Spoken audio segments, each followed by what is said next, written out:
Hello students, welcome again.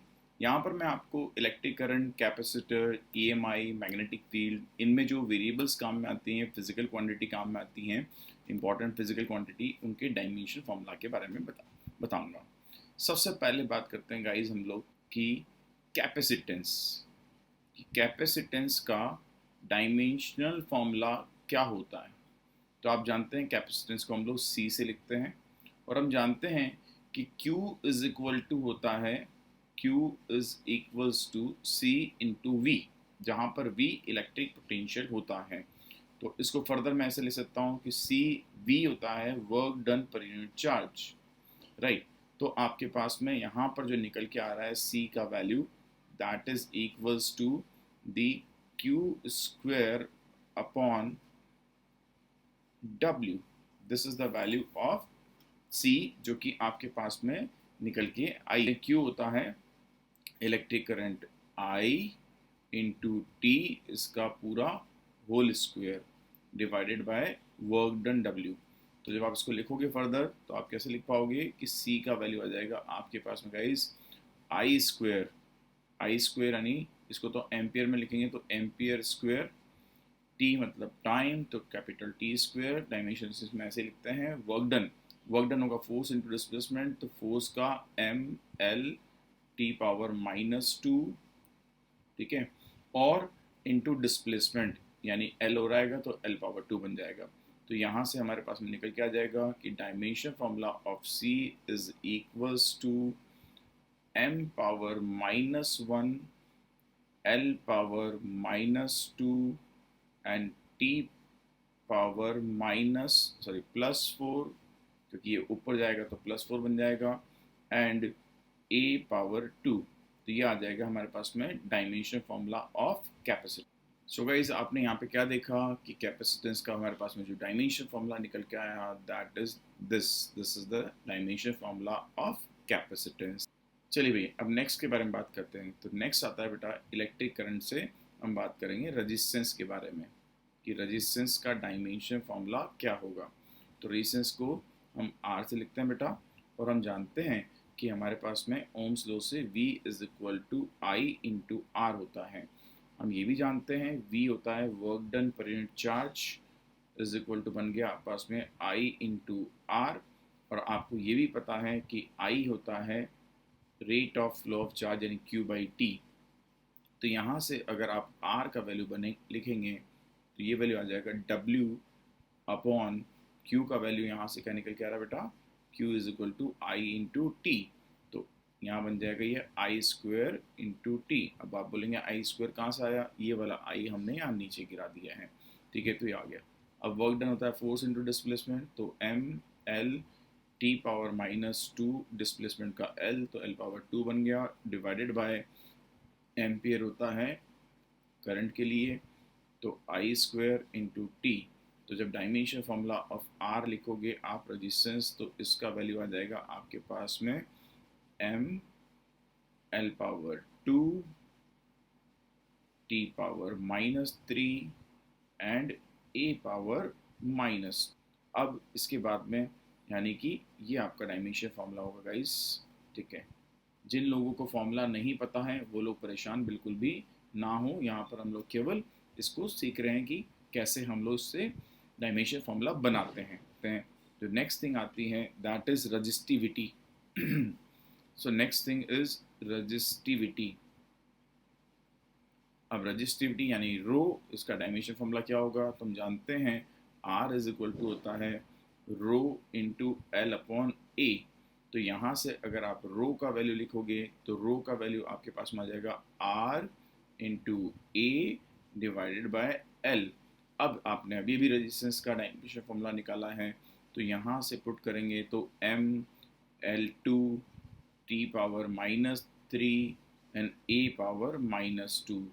ये तो हमने पुट कर दिया कहाँ से, जो अभी अभी हमने कैलकुलेट किया था, इनटू ए। यहाँ पर ए एरिया होता है, एरिया होता है लेंथ इंटू ब्रेड्थ यानी L square divided by L, length का तो एल, तो एल से आप देख रहे हैं ये कैंसिल आउट हो गया।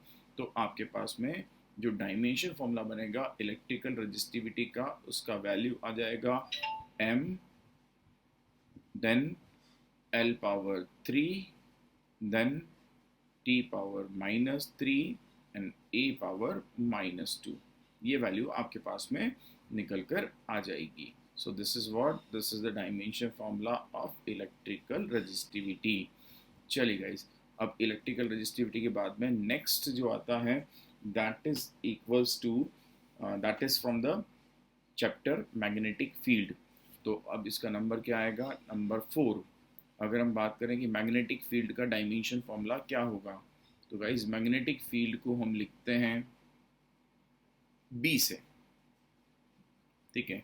और हम लोग जानते हैं कि जो मैग्नेटिक फोर्स होता है, इस मैग्नेटिक फोर्स का वैल्यू होता है Q into V into B, ठीक है। तो आप यहाँ से अगर B का वैल्यू निकालना चाहते हैं तो B का आ जाएगा F upon Q into V, और F का तो आप जानते ही हैं, F का होता है M यानी force mlt power -2 divided by, यहाँ ये जो v है ना बेटा, this is velocity, v is the velocity, right. तो ये फोर्स का तो हो गया mlt पावर -2।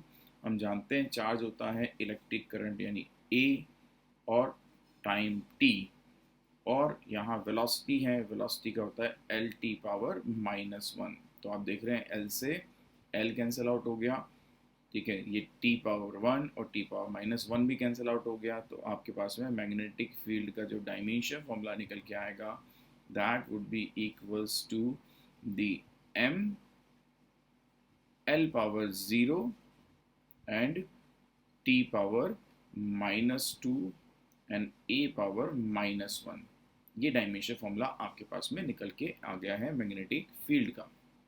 मैग्नेटिक फील्ड के बाद में जो नेक्स्ट थिंग आती है बेटा, जिसके बारे में हम बात करने जा रहे हैं, दैट इज मैग्नेटिक फ्लक्स। तो अगर आपसे पूछ लिया जाए कि मैग्नेटिक फ्लक्स का डायमेंशन फॉर्मूला क्या होगा, तो मैग्नेटिक फ्लक्स को हम लिखते हैं फाई से, और इसका वैल्यू होता है B इंटू ए।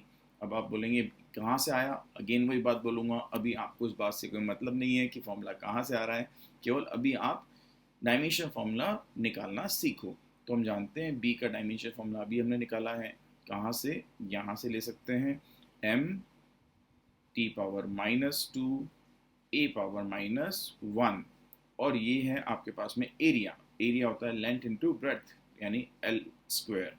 तो आपके पास में dimension formula of magnetic flux जो निकल के आया that is equals to m L power 2 t power -2 and a power -1। ये वैल्यू निकल के आ गई। So this would be the dimension formula of magnetic flux. चलिए भाई, नेक्स्ट हम निकालना चाह रहे हैं बेटा परमेबिलिटी का डायमेंशन फॉर्मूला। तो हम जानते हैं मैग्नेटिक फील्ड जो कि एक वायर में होता है, उसका वैल्यू होता है μ0 I अपॉन 2πr। तो यहाँ से अगर आप μ0 का वैल्यू निकालोगे गाइस, तो μ0 का वैल्यू आ जाएगा magnetic field B into 2πr divided by आपके पास में आ गया I। अब मैग्नेटिक फील्ड का तो डायमेंशन फॉर्मूला हमने अभी अभी निकाला था, क्या निकाला था मैग्नेटिक फील्ड का dimension formula m t power -2 a power -1, ठीक है। अभी अभी हमने निकाला था, याद करो, ये रहा मैग्नेटिक फील्ड का dimension formula m t power -2 a power -1। अब 2π तो कांस्टेंट है, और r का वैल्यू हो जाएगा L, और I करंट, करंट को हम लोग एम्पियर में लिखेंगे। तो हमारे पास में μ0 का वैल्यू जो निकल के आया बेटा, उसका वैल्यू आ जाएगा m t power -2 a power -2 and L। ये इसका डायमेंशन फॉर्मूला निकल कर आ जाएगा, राइट। इसके बाद में हम नेक्स्ट